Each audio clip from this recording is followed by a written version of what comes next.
Rebonjour les amis, donc deuxième vidéo sur les attaques par HDV 12 et HDV 11 sur des HDV plus gros, donc des HDV 13. On va cette fois-ci voir les attaques qui marchent et bien essayer de comprendre ce qui marche et surtout pourquoi ça marche.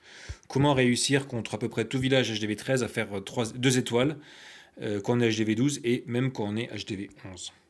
Donc on va commencer par cette attaque sur le 3, adverse au premier round. Donc là, c'est un HDV 11. Vous voyez, ces héros sont même pas max. C'est un HDV 11 qui attaque un HDV 13, qui n'est pas complètement max, mais qui a des catapultes max, etc. Alors il y a beaucoup d'attaques à regarder, on va donc regarder au ralenti. Donc là, un bébé avec un ballon pour éviter la bombe noire. Là, il a tué un seul bâtiment. Mais il y a une chose qui fait bien là, c'est qu'il passe quelques HP pour prendre quelques bâtiments pas trop compliqués à prendre, qu'on peut prendre gratuitement. Là, le ballon derrière a bien enchaîné. Un bébé de ballon. Ça, c'est pas mal.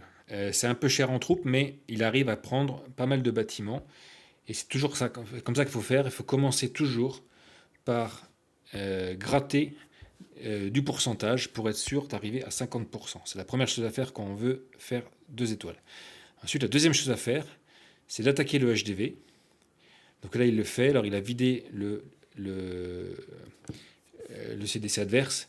Et vous voyez, il a bien nettoyé autour du HDV avec sa reine. Puis, il a lancé son dirigeable sur un chemin qui était bien dégagé, bien clair. On est sûr que le dirigeable arrive jusqu'à l'HDV, tombe sur l'HDV, c'est important parce que le dirigeable fait des dégâts et casse le HDV. Donc voilà une première attaque. On va en regarder d'autres. On va regarder celle-ci là sur le 8.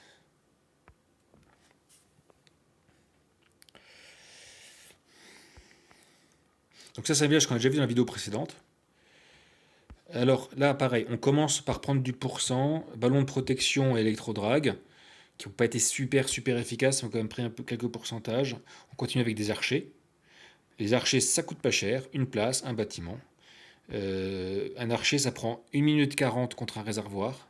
Donc contre un réservoir, il faut en mettre 2 pour que ça le tape en 50 secondes. Sinon, les autres bâtiments, un archer, 1 minute, ça suffit. Quand on vise 2 étoiles, il faut se donner 1 minute, 1 minute 30 pour gratter le pourcentage, puis 1 minute 30 environ pour attaquer le HDV et être sûr de tomber. Le fail time n'est quasiment pas possible, on vise que 2 étoiles, pas 3. Donc on peut prendre le temps de bien taper de bien chercher le pourcentage avant d'activer l'aigle. Donc on va passer à la deuxième journée. Attaque sur le 1 adverse. Donc là c'est un HDV 12 qui fait 74% sur le 1 adverse. Donc là, sur ce village-là, la difficulté c'était un peu d'arriver à 50%. En faisant que gratter le tour, en attaquant le HDV, on serait peut-être pas arrivé à 50%. Donc le joueur, ce qui est en fait moi-même, a décidé d'attaquer un petit peu loin du HDV, mais pas trop non plus, pour essayer de prendre la moitié du village. Alors vous voyez, troupe de grattage, archer ici, mignon là, archer, non pardon, mignon gratter tout ce qu'on peut gratter. Donc bien identifier au début, avant d'attaquer, tout ce qu'on peut gratter, tranquillement. Et prendre le temps, vous voyez, ça fait déjà quasiment 1 minute d'écoulée. Il faut prendre le temps de gratter avant d'activer l'aigle. Une fois que l'aigle est activé, les archers et les mignons n'ont plus aucune chance de faire quoi que ce soit. Les bébés et le reste, pas plus. Donc là, un peu. Alors, il y a même des fois sur ce attaque, c'est un peu le double emploi. Tremblement de terre qui arrive beaucoup trop tard, que j'avais oublié. Et le temps qui finalement arrive jusqu'à l'HDV. Voilà. Donc, le tremblement de terre qui finalement s'est révélé complètement inutile. Et en voyant cette attaque, je me dis qu'en faisant la même chose avec un HDV 13 et sans mettre de tremblement de terre, j'aurais peut-être pu faire 3 étoiles.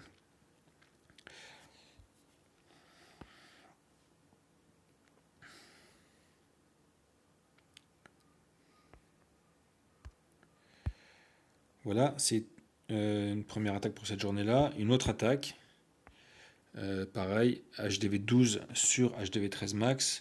Un HDV relativement centré. Mais vous voyez, 8 archers dans les camps pour commencer. Des petits archers sur des bâtiments qu'on a identifiés prenables. Alors là, surprise, il y a là et là des Tesla.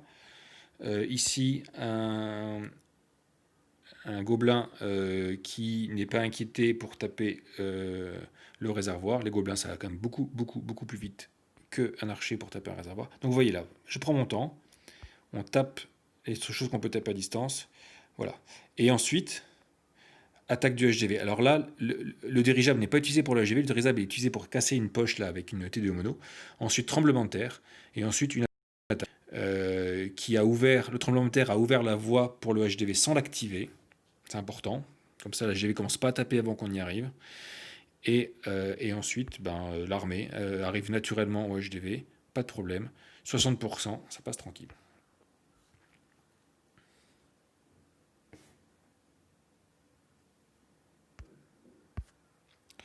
Allez, on va regarder encore 2-3 attaques pour bien comprendre comment ça marche. Donc là, HDV, là, pas trop loin du bord. Par contre, sur cette carte-là, très peu de bâtiments gratuits. Ici, peut-être avec des minions. Les camps, là, ça serait passé en minions. Ici aussi, ça serait passé avec des minions dans le coin gauche. En haut aussi, il y a des choses à prendre avec quelques archers. Mais bon, pas beaucoup de bâtiments gratuits sur ce truc-là. Donc, il va falloir casser, vraiment rentrer dans le village. Alors, ce qui est bien, par contre, c'est qu'il y a beaucoup de bâtiments hors des murs. Donc, pas gratuits, c'est-à-dire qu'on ne peut pas les taper simplement avec un archer ou un mignon. Mais par contre, on peut les taper avec des choses comme le roi et des PK. Qui, tant qu'ils n'ont pas de mur à passer, sont quand même très efficaces et sans risque. On ne risque pas de tomber sur une bombe noire ou de tomber sur autre chose. C'est du solide. L'inconvénient des électrodrags, c'est que ils risquent toujours de se prendre une bombe noire. Donc ça oblige un petit peu à mettre un ballon de protection sur l'électrodrag. Et le deuxième inconvénient de l'électrodrag, c'est que on ne sait jamais comment ça va partir. D'abord, il faut que les bâtiments soient maximum une case d'écart entre eux pour que le rebond de l'attaque électrodrag s'opère. Et d'autre part, on ne sait jamais trop comment ça va rebondir et comment ça va partir. Il va peut-être réussir à taper l'AA qui est au loin ou pas. Voilà. Donc là, l'électrodrag qu'on voit à gauche, là, ça se passe bien. Il a fait un bon boulot qui permettra de faire la deuxième étoile, les 50%. Voilà.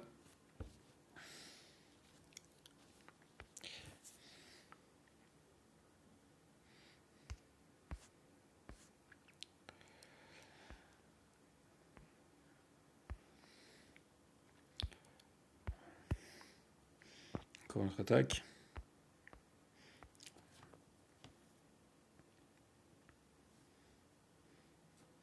Passer cela en accéléré. Mineur cochon, alors ça, je ne recommanderais pas. Vous voyez, pour faire du 50% 2 étoiles, mineur cochon. Bon, si à partir du moment où il y a des mineurs, pourquoi pas, mais surtout pas, ni cochon, ni mobile. Ça ne tape pas le HDV. C'est faible.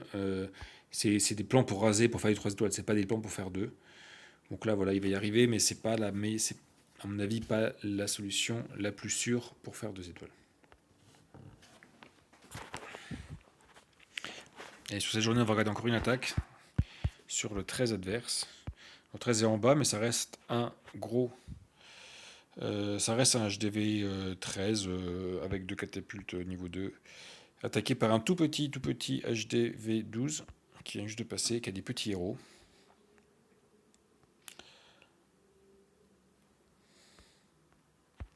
Et sur un HDV centré, donc c'était pas évident. Non gratuit non plus. Donc il faut faire une vraie attaque, rentrer dans le village et être sûr d'aller chercher le HDV. Alors il attaque sur 2 flancs complètement opposés. Et les cochons entrent. Il arrive à emmener son dirigeable jusqu'à l'HDV. C'est plutôt pas mal. Personnellement, j'aurais pas fait comme ça. Mais ça a marché. Et s'il avait eu une attaque HDV 13, je pense qu'il aurait, avec la même technique, pu raser le HDV 13. Mais quand on est HDV 12, c'est pas l'objectif. L'objectif, c'est pas de faire une belle attaque comme si on allait faire 3 étoiles. L'objectif, c'est juste de faire 2. Et pour faire 2, il faut faire 50 et le HDV. Voilà, on va arrêter là. Et on regardera les attaques dans une 3e vidéo.